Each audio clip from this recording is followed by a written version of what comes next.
Welcome to the FemiNinja Project. I am your host, Cheryl I Love, middle-aged ninja hiding in plain sight, dedicated to restoring human dignity one person at a time and helping you unleash your personal power.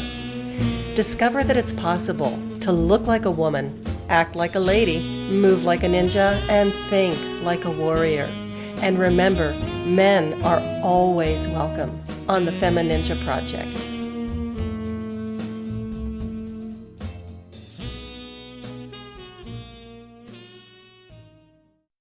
Hello and welcome to another episode of the FemiNinja Project. Thank you so much for tuning in. I really appreciate it.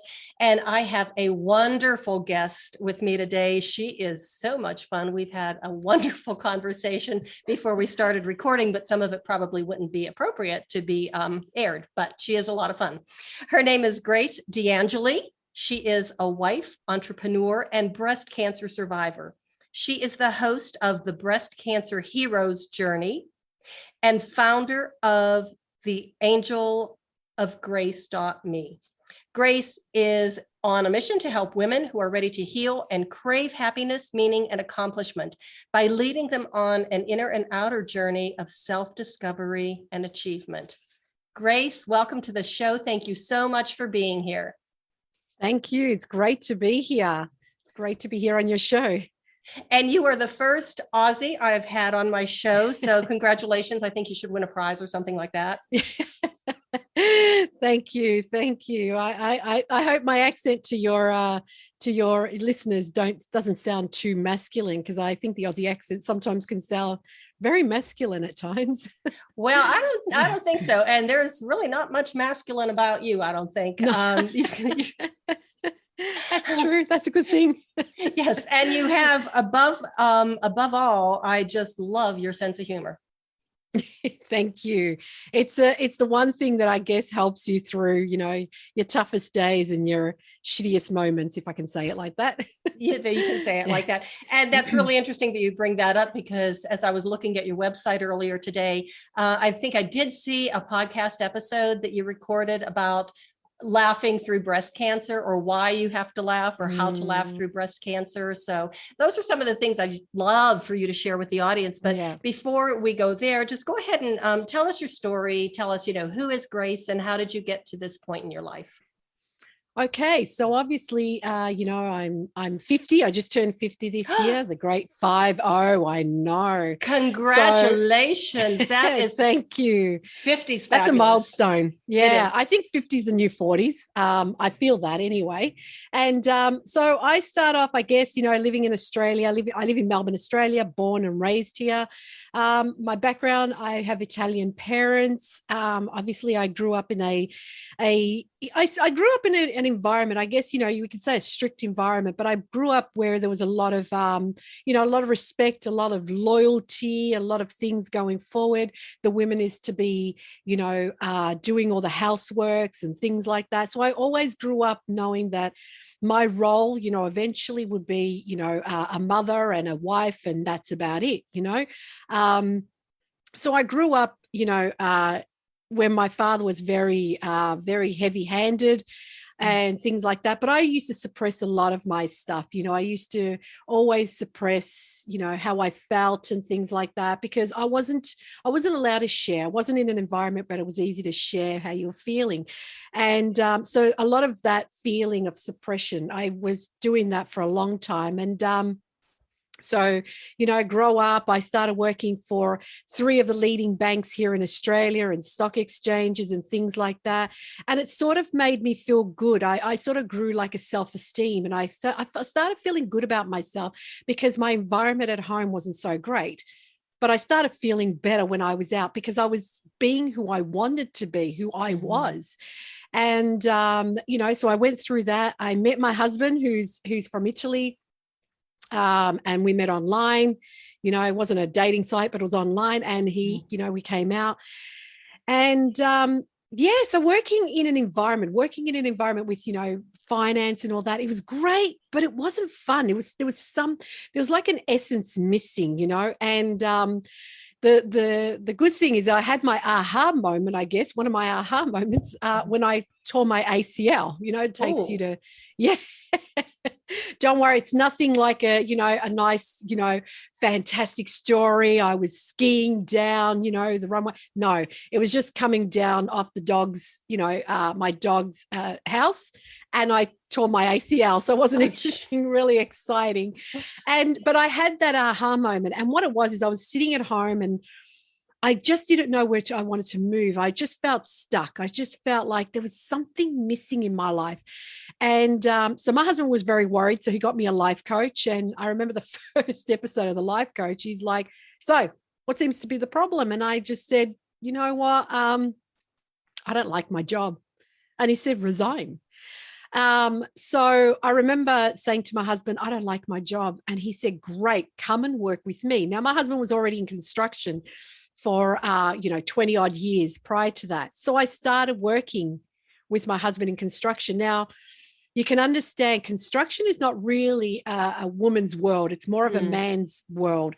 So what was happening is I started going into my masculine more than my feminine.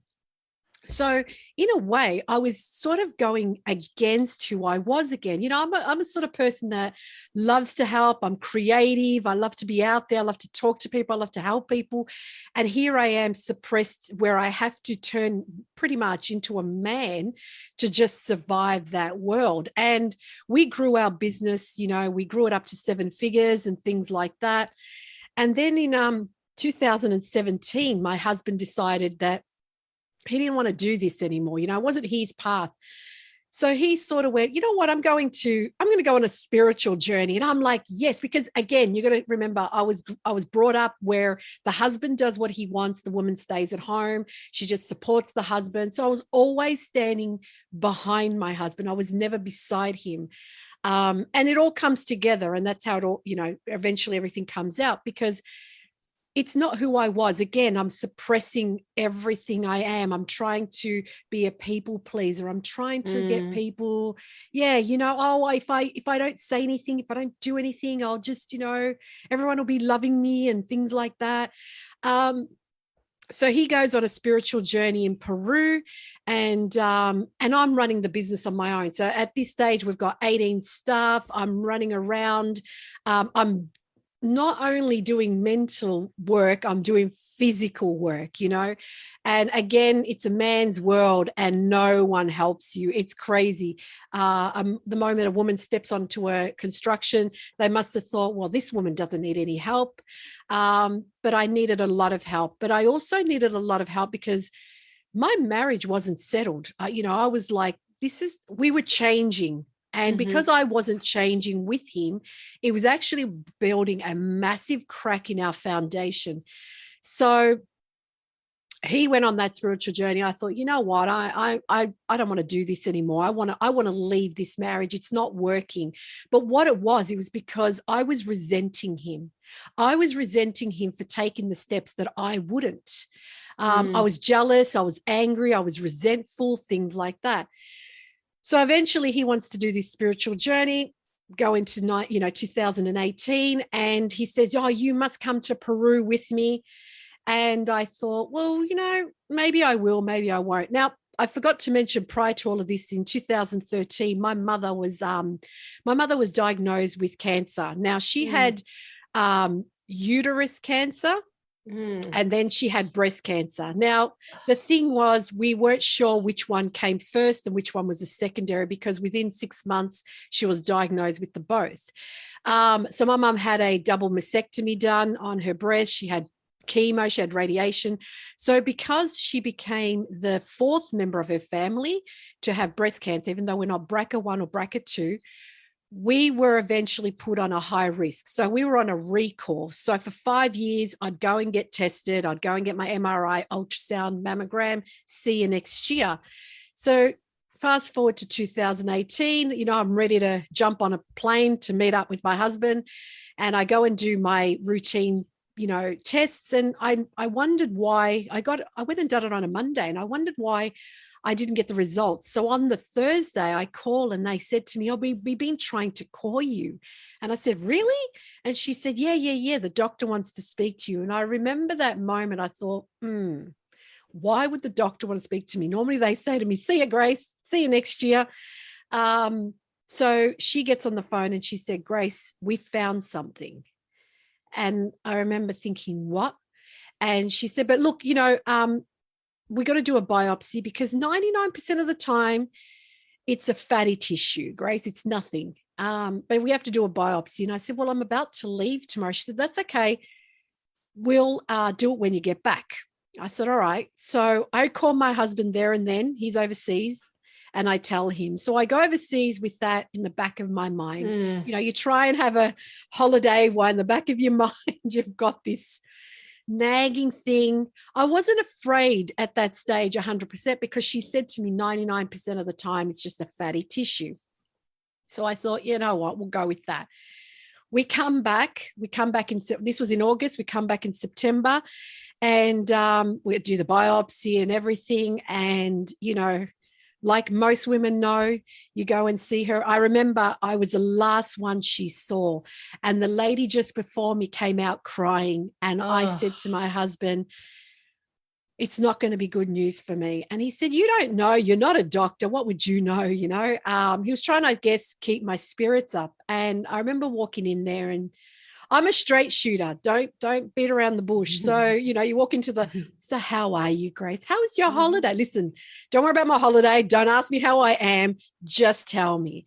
And she says, sorry, to let you know that you have cancer. And that moment was surreal.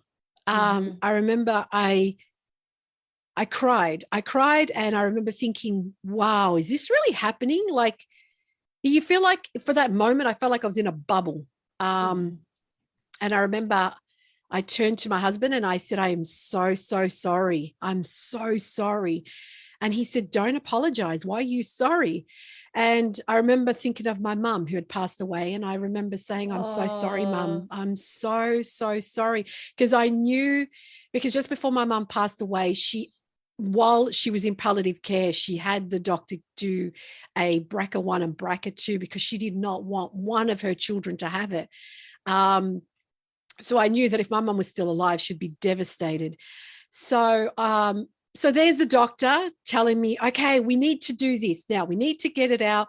It's at 5 millimeters it was 5 millimeters. We've got to get it out. I've got to do an auxiliary clearance on your lymph nodes if I can't find them. And I'm like, okay, where do I sign? And I remember in that moment, my husband says to me, Grace, let's think about this. And I remember looking at him thinking, are you crazy? I've just been told I got cancer. I want this thing out. And he said, Grace, just wait, let's think about this. And he wasn't saying it because he wanted to postpone it. He wanted us to have a clearer mind when we made the decisions. So I look at her and he actually says to her, can we have 2 weeks? He said, can you give us 2 weeks to think about it? She said, I'll give you a month. And he said, beautiful. Because at this stage, it was still, she wanted it out, but she was like, okay, I'll give you a month to think about it, or 3 weeks. So I think it was 3 weeks to think about it. Literally, that was like on a Wednesday, I got the results. That Saturday, I flew back to Peru. And what we decided to do is we decided to do holistic medicine. Now, this was my choice. This was my disclaimer. I say that all the time. So I go over to Peru and I'm with a plant medicine shaman over there and his family. Now, between the three of them, there's 140 years of experience. And he's also, he works with plants in the jungle. So we went over there and he decided for my journey to give me he called the 6 doctors. Now, people say to me, what were the plants? And I thought, you know what? It's in Spanish. I do not speak a word of Spanish. Thank goodness my husband does. So he would let me drink this plant medicine twice a day, and his wife would administer this with a cotton bud externally on my breast, on my left breast. So I did that for 2 weeks. So every day for 2 weeks, I drank this plant medicine. Now you're probably thinking, oh, okay, what did it do? Well, the thing about what I did is I was starting to detox my body because I was what they call a dieta. So where you eat clean, you cleanse, you eat clean. It's very bland. They give you lemon water with no sugar, no salt, no nothing. We got rice, potato, tomato, and a fish that I couldn't stand. But we had that. That was my diet. And I mean, that alone was bad enough. It was worse than, it was actually, it's really funny because I'll tell you one thing, the taste of plant medicine is nothing to brag about. Trust me, it's nothing to brag about. So, so I did that. And I remember one day, I was starting to purge. My body went into a fever. And I remember I was purging everywhere, and things like that. And so I did that for 2 weeks. Now, we came back 3 weeks later and we go back to the doctor and she does another ultrasound and she says, no, it's still there. It's still there. So we call up our maestro. That's what we call him out of respect. And my husband says to him, we're being told it's still there. And I'll never forget, he said to my husband, no, the shell's still there, the outside's still there, but the sickness is gone. And we thought, okay, whatever. So we went and I said, I need another 2 weeks. Now, I was pushing the envelope, but I needed to do this because what I was doing is I wasn't just healing my body, I was healing my soul. I was getting rid of all that emotion, all that unwanted, all the stuff that I suppressed, all that anger, that resentment, the anger towards my father, because, like I said, he had a heavy hand. So I was abused, like physically hit, for years, from my father, for years, up until I was 29, believe it or not. Yeah. So, at one stage, my father even put a loaded gun to my head. So I went through that. So I needed to get rid of all of that pain. I needed to get rid of not just the pain of my father and the anger, but it was like, why should I just be this wife who gets, I have to look after you. I have to do everything. I don't want to be that. I'm not this liberated, hey, look at me, I want to do everything on my own. I was never like that, but I just wanted my space. So that's what part of the purging was. I was getting rid of all that anger, that frustration. So I was healing the soul, I was healing the heart, and I was controlling the mind. When I say controlling the mind is the one that wants to chitty chatter, tells you always, you know what, you ain't going to get better. You're never going to heal yourself. You're always going to stay where you are, blah, blah, blah. So I needed to control that. I need to bring it back where the two align. The heart and the mind was aligning. So I decided to take another 2 weeks. So it takes me to Ubud in Bali, where I did Ayurveda. Now, Ayurveda is an ancient Indian method of them detoxing the body as well. So I went in, and I'm not sure if everyone, people know how they do it, but they basically check your pulse and tongue and things like that. And I was there. Now, this is where plant medicine is the most disgusting thing, because every day we had to drink little shoddy glasses of ghee. Now, do you know ghee? Which is that, it's a type of butter, but it's yeah. So they melt it down and you have to drink that. Now, I was drinking that so quickly that people around me were like, how could you drink it so quick? And it's like, because you've never had plant medicine. Now, plant medicine, I don't want to disrespect it, but it does sound like it does taste like you put mud and water together. So it's not the best taste in the world. So I decided to do Ayurveda. So again, it's cleansing my body, but it was cleansing. I was purging a lot of crying, a lot of healing went on. And I remember the doctor there said to me, it's either gone or it's shrunk. So I get back and go and do another ultrasound, and Grace, it's grown. And I thought, it's grown? And she said, yes, it's grown. We've got to get it out. But this is why I say, and I say this to a lot of women now, if you're not sitting right with something, get a second opinion. It just didn't feel right. So I went and got a second opinion. Now, my surgeon who I went to, I didn't go to her because she's a well-known surgeon, things like that.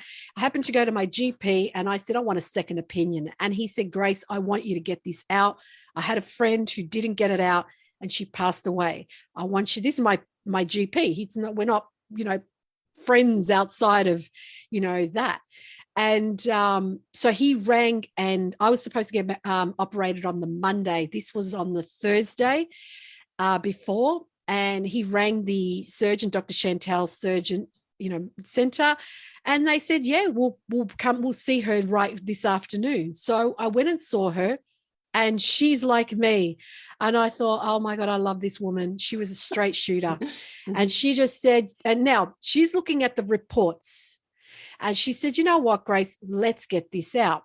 So I thought, right, let's get this out. But she gave me a list really long and she said, oh, but before we do that, I need you to do all of these tests.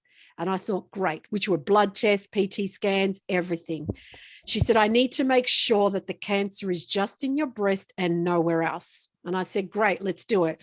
So this is why I say to people, I worked holistically, but I also work with Western medicine. I need them beside me. So don't ever try and do this on a whim and some person just feels like it's miraculously left your body. Go and get it checked out. So I always encourage women, make sure you do it, even if you don't do what needs to be done, the treatments. So we get that done and she calls me up and she says, oh, I've got good news and bad news. And I thought, great, can it get any better? And so she says to me, Grace, the breast cancer is there, nowhere else. But however, we found a growth behind your heart. And I thought, great. I thought, what is that? She said, I don't know, but I've just spoken to the surgeon who looks after that part of your body. And he said to me, has nothing to do with the breast cancer. But after we see you, you'll have to go and see him. And I thought, great. So if I don't have already, it's like opening Pandora's box, I think, when you get a PT scan. Yeah. It's like, don't find anything else. Okay.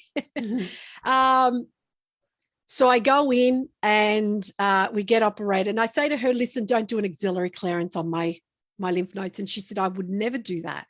So that's where my second opinion saved me because the first doctor would have taken it all out. Oh. So we get, yeah. So, and I would have been left with an arm that was swollen and problems and things like that. Yeah. So lymphedema. Correct. So, and I'm thinking I've already got a problem. I don't need another one on my hands. And so we get to the operating day and my husband's at home because it was late at night. And at 7:20 at night, he gets a phone call from his maestro in Peru. And he's thinking, wow, it's like 2-3 o'clock in the morning in Peru. Why is he ringing? And he said, oh, I just need to tell you that your wife's going to be okay. They're not going to find anything. And he said, funny you should say that because we decided to get operated because it grew. And he said, no, they're not going to find anything. At 7:30, my surgeon rang my husband and said, we've opened, or the operation went well, but we couldn't find it. It was that small, but we did a 10-centimeter axillary clearance just to make sure, but we couldn't find it. So that was good. So I get my results. The cancer hasn't gotten to my lymph nodes and things like that. And then she starts to talk to me about doing radiation and oncologist. Oh. So I went with my homework. So I went and did the right thing. I'm going to do the right thing from you, doc, but I'm going to do it on my terms. So I went and saw the radiologist, and the pros and cons, the cons were way too high in my case. And I say that this was my diagnosis. This was my journey. In my case, the cons were way too high. And what I mean by that is I would have been left with heart problems. I would have living, there was a higher chance of secondary cancer. It was all these problems I would have had. So I, crossed that out and said, no deal. Let's going to go and see the oncologist. So I went and saw the oncologist. And again, she had this beautiful little, beautiful spreadsheet. and she puts all my details in. Oh, I love that. I love that whole, look what the spreadsheet does. And again, she comes up with the pros and cons. And now, with the tablet she wanted to give me, my mother got the secondary cancer from those tablets, which is tamoxifen. Oh. And I said, I'm not taking the tamoxifen. She said, well, you're okay. I said, listen, my mother had a secondary cancer. So we went through the pros and cons again. Now, my options was you take the tamoxifen, there's a 1% chance you'll get a secondary cancer in 5 years. But if you do not take the tamoxifen, so if you don't have a tamoxifen, your increase of 5 years, your chance of survival is 0.8%. So I thought, you know what? I'm going to take that 8% because there's a higher chance of me getting a secondary cancer than me surviving in 5 years. Then I said to her, what about a second option? She said, well, you can have a hysterectomy. Now, I'm one of these women, unfortunately, who still goes through her cycle. And I got told by my gynecologist that I'll be going through it for a long time, which wasn't news to my ears. So this is a thing that a lot of women should understand that as well. Please be mindful when they tell you these things. And she said to me, if you have a hysterectomy, you do not need to take the tamoxifen. However, you will need to take another tablet that may increase your chances of heart attack. Now, with women, so women aren't told this. Women, while you have your period, your chances of heart attacks is lower.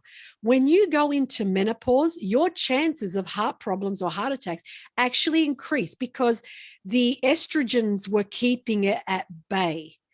So these are the things. So I thought to myself, and I remember saying to her, you know what, I think I'm going to try a holistic approach. And that's when she turned to me and said, get out of my office. I don't have time for you. And I thought, wow, thank you. Thank you. Yeah, no kidding. Because she's, I was like, well, thank you for sharing your thoughts. Because in Australia, $1.5 million is spent on a cancer patient in 5 years. Yeah. So this is on Main one Street. Patient? On one patient. They will spend $1.5 million in cancer treatments. So I thought, and going to the thing is, when my mother was diagnosed with an external cancer years prior, probably 30 years prior. And I remember the cancer ward, there was like a little building. Now this thing made that 7-star hotel in Dubai look like a 2-star hotel. And I thought, this isn't sitting right with me. Again, I have these gut feelings about things. And I thought, you know what, this isn't sitting right. So I decided to opt out on that. Now, that was my journey, but there was still so much more I needed to heal. I needed to go, you know what? I don't want to do. Oh, I forgot to mention the big part. 24 or 48 hours prior to being diagnosed with breast cancer, we lost our company. We lost everything.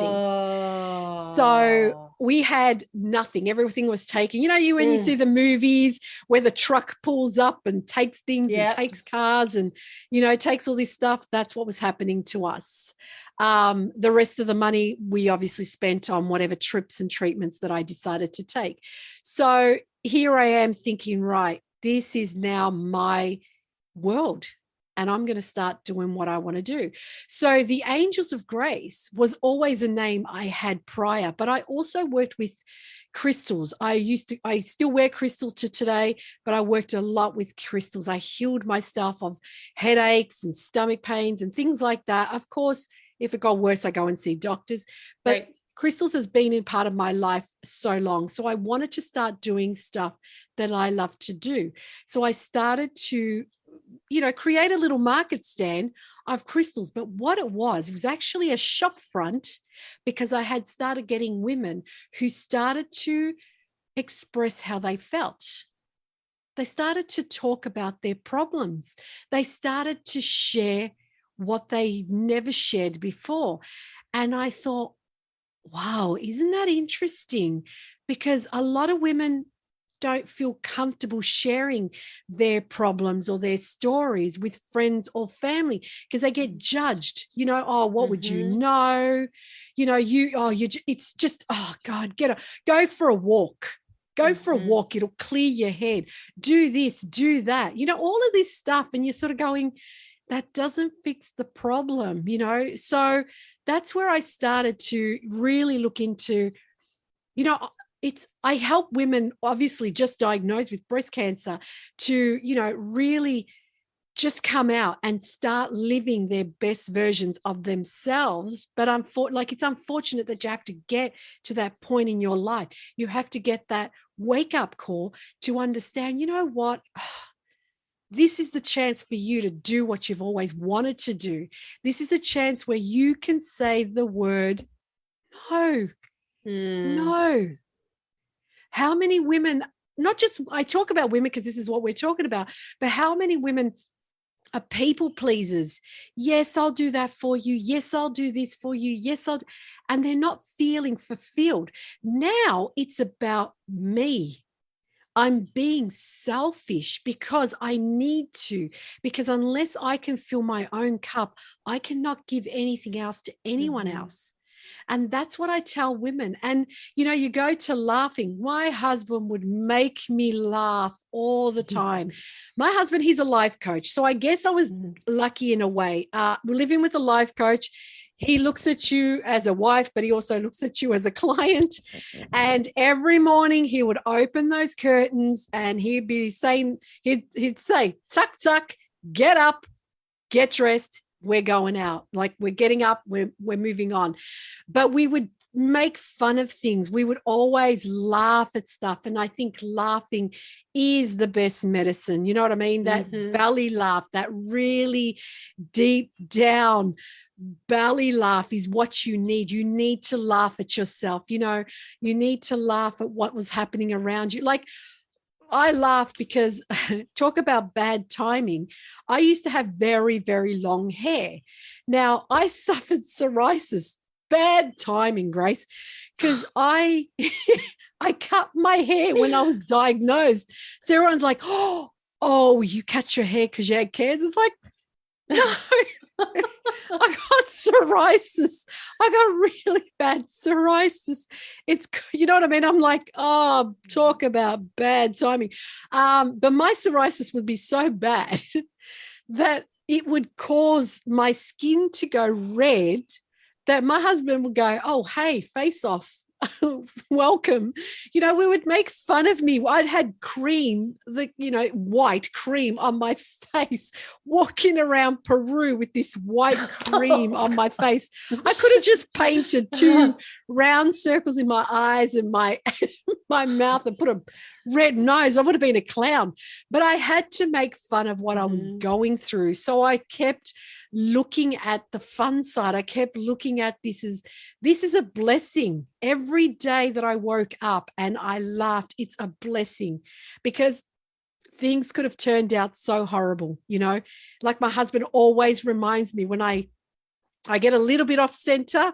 He always says, you know what, Grace, when I worry about the things of today, and he'll look at me and he says, geez, Grace, 3 years ago, things could have been a lot different. And I thought that is so true. So, I always try and make the best of my days, like full of energy, and yes, I'm human. I'm going to cry. I'm a Cancerian, ironically. Oh, really? Yeah. So 1 minute I'm laughing, 1 minute I'm crying. But I think it comes down to, again, is just healing yourself from the inside out. And I know it sounds like a cliche, but there's no point healing your body if you don't heal the soul, because guess what? If that's not going to get you, something else will. Something else will. So, and I always say to people, get rid of that resentment. Now when I talk about, I detoxed a lot of people in my life, and you hear a lot of cancer survivors do that. The people that they expected to be around weren't around, and the ones at least expected were there for you. That's a way of whether you believe in the universe, great spirit, whoever you believe in, is shifting and saying, listen, I got to get I've got to get rid of some things. You know, it's like, I've got to sift out some people here because they're not doing you any justice. Now, it doesn't mean that you tell the person to go away. I never want to see you again. What you're doing is you're saying, you know, thank you. Our paths have now finished here, and that's okay. I send you love and I send you on your way. You know, always send the person love. If, you know, if you're going to get detox them from your life or keep yourself at bay from them, I think it's really, really important. And especially live your true self. I always talk about it as like pruning a tree or pruning a garden or something, you know, the things that are making the plant sick because you're putting so much energy into the leaves or the flowers or whatever that are dying anyway. And if you can just kind of cut them off, and then the plant has more energy for the healthy tissues. Absolutely. And it's true. What do you know, that's what you do every season, don't you? You prune it every season.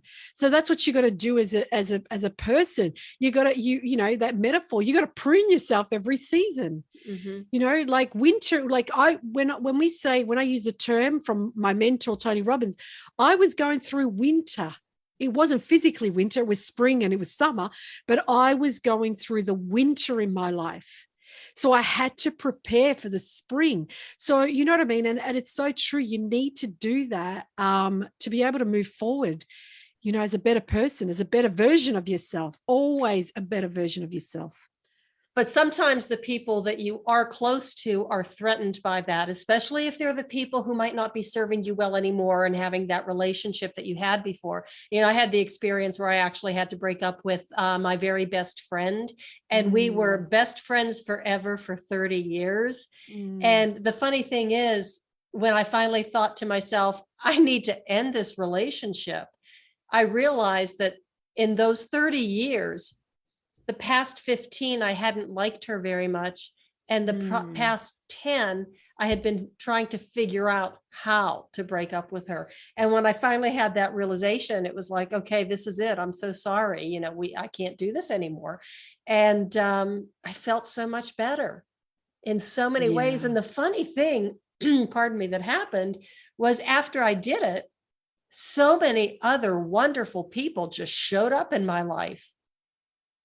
Yeah, exactly. Exactly. It's so true, because what it is, it's about making room. It's about making room for better things. You know, it's like when you detox your bedroom because you want to put in a new robe or something. You've got to get rid of the old to put in the new, things like that. And it is important. And like you said, sometimes we believe those friends are there, and they are there for a reason. They are there. No matter, even if it's a toxic, it'll teach you something. You might not get it, but you'll eventually wake up and go, oh. So when I, like yourself, when I look at the people who I had in my life and who are no longer there, I think, oh, I needed those people. You know, when we talk about like one of the first things I did when I was diagnosed is I put a dream team together. I put 5 of the closest people around me in my dream team. I rang them up and I said, right, this is what I've been diagnosed with, and I need you in my life because I need us to go through this. Now, my dream team, we dissected me pretty much as if we all had been diagnosed with breast cancer. Now, we're talking men and women were in my dream team, you know, between all of us, we were 7. And that's really important. When people talk about their dream team, they talk about their oncologists, their surgeons. That's one dream team. That's on one hand. You need this dream team on the other hand. So the energy goes through to the other side. You know what I mean? So I always say that, get 5 people. Now, I'm cancer-free 3 years. Where are those people? Out of all those people, there's 2 people still in my life. That's it. Now, I needed them. At the time, I needed them in my life for that reason. And that was it. Do I feel like, oh, I should have kept in contact and because they helped me?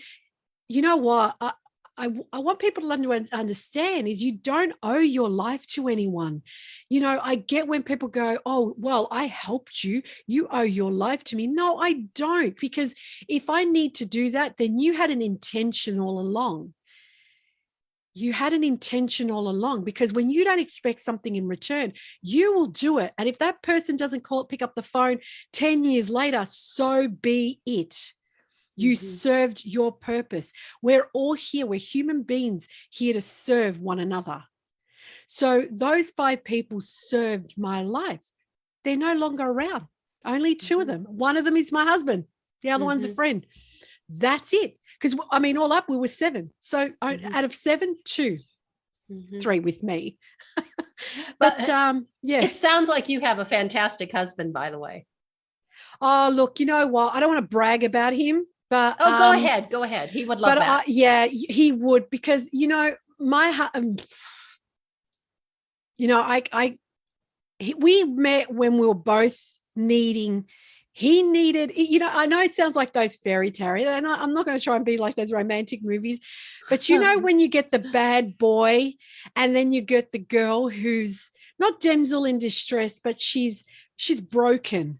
So what I did was I showed him love and he showed me courage. Oh, that's beautiful. You know what I mean? Yeah. So he made me stand up and I made him shed the mask he was wearing. So does that make sense? So we really complemented each other. Now, back in 2017, when we almost broke up, like I said, it was because we were like, you know, the magnets that you try and put together, but no matter how you do it, it wouldn't. But the moment you twist them around, they click together. That's who we are. My husband learned, he does shamanic practices himself now because he's been doing it for so long. But you know what I mean? But he helps a lot of people. He's a life coach and he helps a lot of people go through not just anxiety or depression, but if you're stuck, whatever it is. So he is my biggest fan. Like I'm his biggest fan. We're each other's biggest fan. You know, and oh my God, I could say so much. I adore him. I respect him. I'm so proud of him. I'm so proud of him as a man, and I'm so proud of him as being my husband.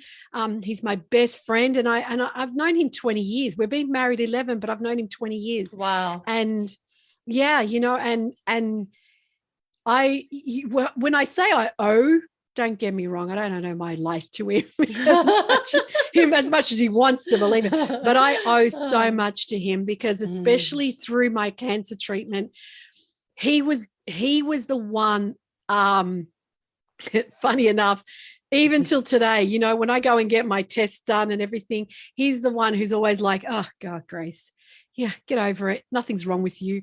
You know, I went through the whole panic, you know, I went through fear, you know, every 5 minutes I felt something. Oh my God, the cancer's back.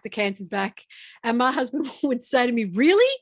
Just in one place? Why can't you have it in everywhere? You know, you know, no, but he meant it in the sense like, What more do you want? You want everything. You want everything. Well, guess what? And he would say to me, guess what? While you're with me, I'm not giving you nothing. You're not getting nothing. You know what I mean? And that's what for him, it's when we lost everything, for him, it's, you know, he would say, you know, that moment, he, you know, whether he turned to spirit, whatever it was, he said, you know what? You've taken everything from me and I will never allow you to take her from me. Never. Aww. Never will I allow you to take her from me. So he always speaks like that. He goes, you will, like when I say things, he's like, God, Grace, if you ever die, I will kill you myself because you ain't going nowhere. So, you know, things like that. So he is as I said, I'm his biggest fan and he's mine. Yeah. That's wonderful. That's just that. I mean, it just warms my heart when I hear women talk about their husbands that way. You know, because there's a lot of man bashing out there, and it just really bothers me. Yeah, it bothers me as well because I always think and I say that to women because I also help women who, you know, like myself being, you know, brought up in an Italian household and, you know, obviously you were brought up, you know, you have to respect the husband, whatever he says goes, blah, blah, blah. They get resentful towards their husbands and stuff. And I always say, listen, if you can't change that, if you can't talk to your husband and tell him what your needs are, this is what I want. That's what I started saying to my husband. Hey, you know what I want? This is what I want. But again, he had to say what he wanted. If you're not able to do that, walk away. Mhm. Because when I say walk away, I don't mean like just drop everything. No, you try all you have. But if you've tried everything, and I mean everything, and it still doesn't work, allow that person to live their life and you live your life. Because you don't want to wake up 30 years with someone that you despise or resent. Because Exactly. first of all, you'll be sick. I Yeah. guarantee you'll be physically, emotionally, and mentally sick. And spiritually sick. And spiritually, absolutely, because it doesn't hold truth to you. Right. I remember saying to my husband, I mean, back in 2017, as I said, we were brink of divorce. And I remember saying to my husband, I do not need you. I want you to want me, but I don't need you. And when I say that now, he's like, oh, you always tell everyone you don't need me. No.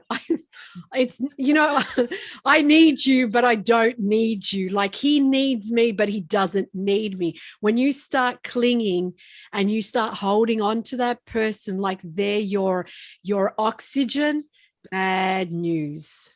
Yep. Yeah. Grace, I want you to tell us a little bit more about your programs.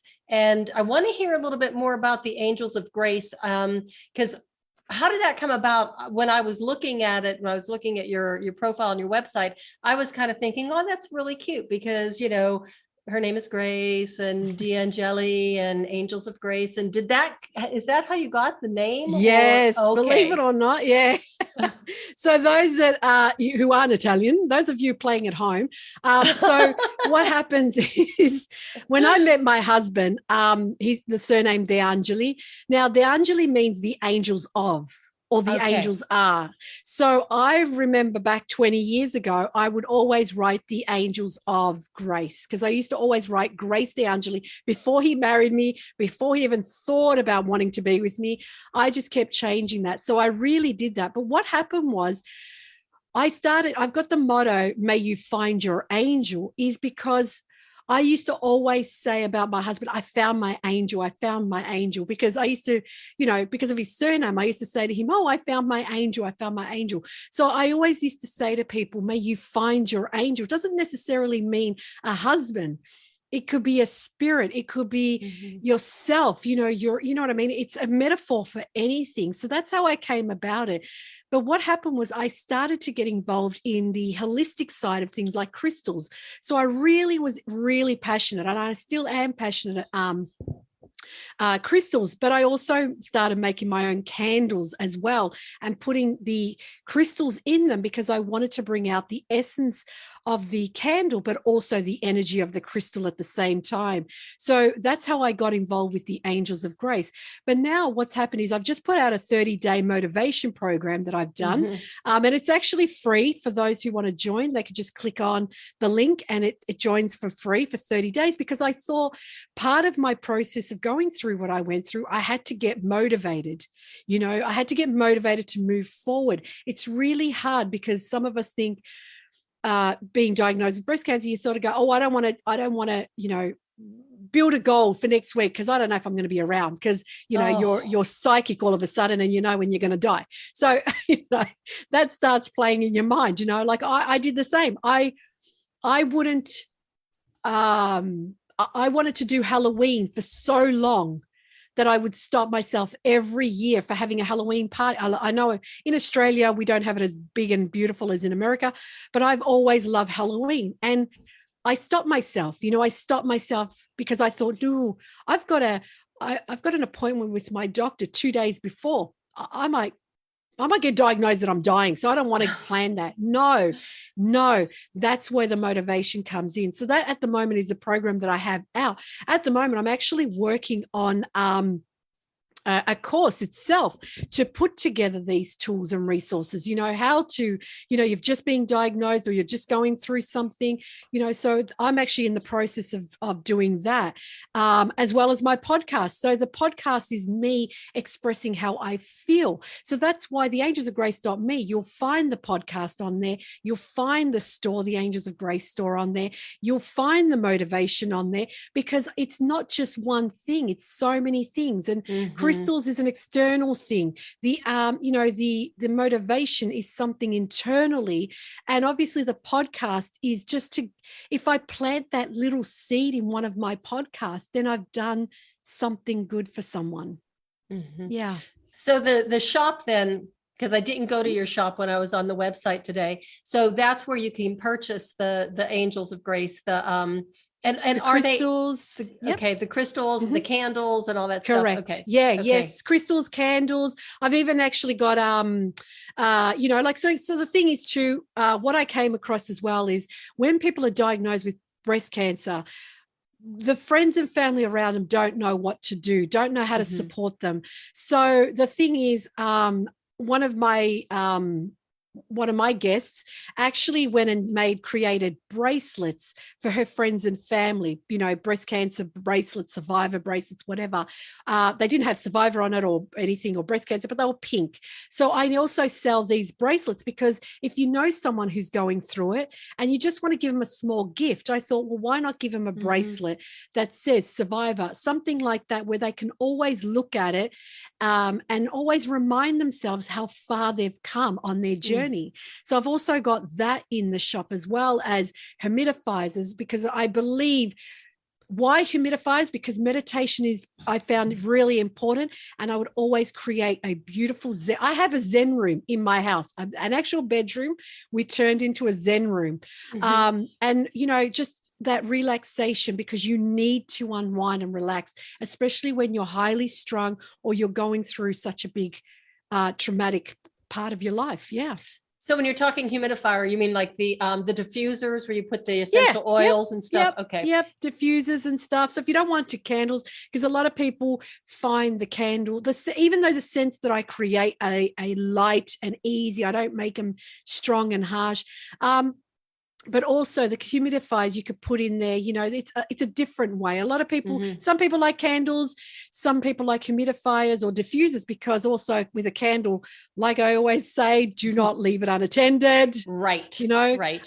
Whereas a diffuser is different. It'll switch off when the water's run out, things like that. So that's why I've got a range of that. But I also have the crystals because, again, I took so much energy from the crystals. I actually, if I could tell you a funny story about a crystal that I had. I used to wear amethyst. Amethyst is the crystal for relaxation and, for de-stressing and things like that. But not many people knew that it was actually a crystal for tumors. So I used to always wear a amethyst bracelet and an amethyst necklace. Now, the necklace started getting in the way of my days and things like that. So I always had the bracelet until one day the bracelet broke. And I thought, oh no, the bracelet broke. And then I remembered, Grace, you don't have cancer. Why are you still wearing it? And what it is the energy of the crystal absorbs so much that when they say when the crystal actually breaks or you lose it, it's done its work. It's done its job. Move on. So that's why I use it a lot. I used to wear a lot of hematite. I love black obsidian. Like, I mean, I don't want to move it now because I've got all my crystals on it. Actually, I can show you some of my crystals, just here in front of me. So, black tourmaline, pyrite, but they're actually sitting on they're actually sitting on, I've even got clear quartz. Clear quartz is a master healer. So I used to always carry clear quartz and things like that. But I've actually got it on a beautiful plate, which I won't take because it's going to make too much noise, of a black obsidian. And black obsidian is a protective crystal, but again, it also helps you ground. So when I was feeling overwhelmed, when this brain of mine was kicking into gear and telling me all this nasty stuff, I would sit with my black obsidian so I can ground myself and be present again. Be present. Grace, get out of your head. Be present. So that's why it's like I said, I've always worked with crystals even prior, but more so now. So yes, I believe all of these things help on your journey, no matter what you're going through, no matter what. I'm definitely going to be checking out your store. Yeah. Because I really, go ahead. Yeah, go on. Oh, because I was going to say that's actually, well, I mean, you could click on the link, but if you wanted to go straight into the store, it's theangelsofgrace.com. But if you go to theangelsofgrace.me, you can go straight into the link. Oh, okay. But I love the idea of having the crystals in the candles. Yes. Yes. Like I said, because candles creates ambience. It creates a beautiful, because in Sweden, they don't put their lights on. They actually, I found, which is really good. And if I was one of these mobile, videos where I could show you downstairs, my lounge area, my kitchen area has so many candles, not because I make them. It's just fortunate I make them, but it's because at night I do not switch on a light. I switch on candles because it relaxes you. It creates this beautiful ambience. Then with the smell of the scent, it also brings about a beautiful smell in your home, which makes you feel good. And then the energy of the crystals are amplified. So that's why I put the three of them together. And then with the crystals, I put like what we call tumbled. And the reason being is because when you actually finish the candle, you wash the crystal and you use it. You keep the crystal. I always say to people, please keep the container, like the jar, and keep the crystal, because the jar, you can always put your crystals in it or use it for something else. And the crystal, these are beautiful sizes. Like, I don't know if you can see them, but I guess, yeah. So, and a lot of women will put them in their bra. A lot of people put them in their pockets, in their handbags, things like that. So that's why I sell a range of them. I also sell, obviously, ones which I have here, shungai, because we're surrounded by electronics. So I sell crystals that absorb all that, that magnetic field, that radiation that the body can't. So I also have that in, because obviously I'm here with my electronics. And people, women or men who cannot leave their mobile phones out of the room, I suggest you put a piece of shungite there, because it helps that as well. So there's, crystals have been around longer than us. They come from Mother Earth, Mother Nature. So that's why I use it all the time. Yeah. Well, and I love the explanation about the grounding and the healing and the sense and everything, because in my language, I do a lot of work with the nervous system. And what you're really doing is you are activating like the happy hormones, the blood chemistry, your neurochemistry absolutely changes with that. Absolutely. And that's what it's about, because the thing is, if you look at your surroundings at the moment or any time in your life is always going to throw you curveballs. It's how you accept them. It's what you do with them. Yes, you are allowed to react to them. I always say that, but just don't unpack your bags and live there. Right. So that's why I try and create where when people come into my home, just when they walk into my home, I make it feel like they can take the mask off and be themselves. And that's what I do with my husband, as in, we don't go around with masks, of course, but I feel that I'm able to open up. And I believe when you create that environment in your home, especially your home, that's your safest place. When you can create that safe place in your home, then everything else flows. Because if you don't feel safe at home, like if you feel like the energy, and that's why I don't have it in front of me, but I also sell smudging kits, because I learned from my shaman teacher in Peru the ancient ways of smudging, cleansing, cleanse the home of energy. I don't know if it's ever happened to you, Cheryl, where you've come out of someone's home or someone's left your home and you feel like, oh, I feel depleted. I feel like, my goodness, what the hell was that about? That's, we call them energy suckers, but they don't mean to be. But what I do is I then cleanse my home. I cleanse my space, not because I don't want the next person to feel it. I don't want to carry it. So I also sell that as well, because I find that's important when you can relax and unwind. And if you're going through a trauma, like you said, you went through chronic illness, even that, you want a place where you don't have to feel like you're always in fight or flight, or you're always so tense. You want to be able to lock your front door and go, I can just be. The outside world, I'll deal with it later. I just want to be.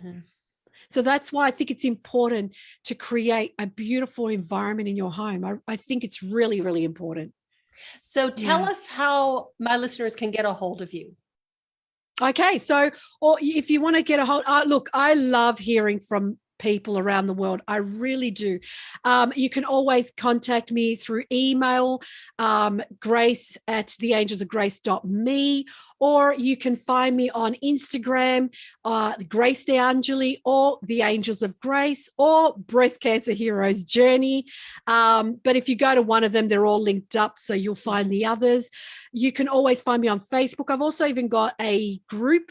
You can join actually the 30-day motivation group on Facebook, as well as I've got Breast Cancer Heroes Journey group as well on Facebook, or Grace de Angeli at Facebook, or The Angels of Grace.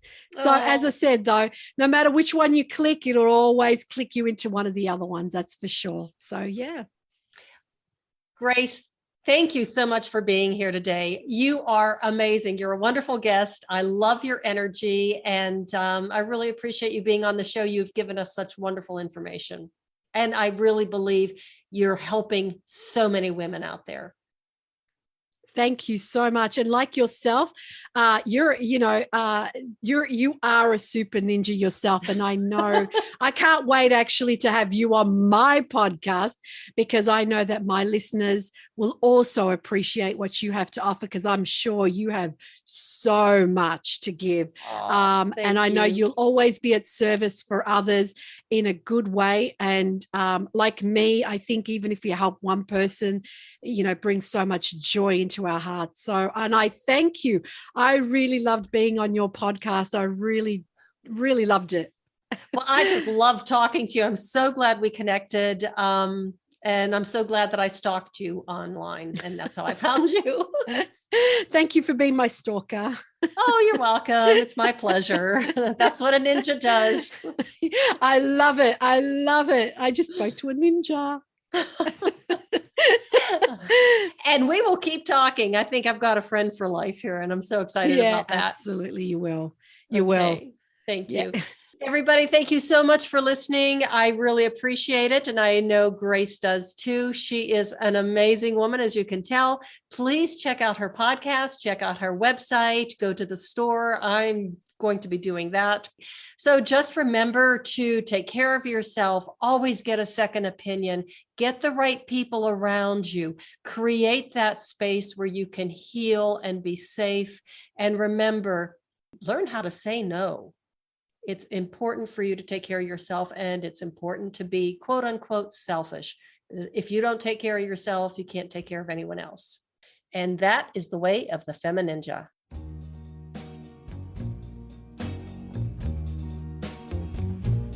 And that's a wrap on another episode of the FemiNinja Project. Thank you so much for listening. And remember, be safe, be strong, and until next time, bye now.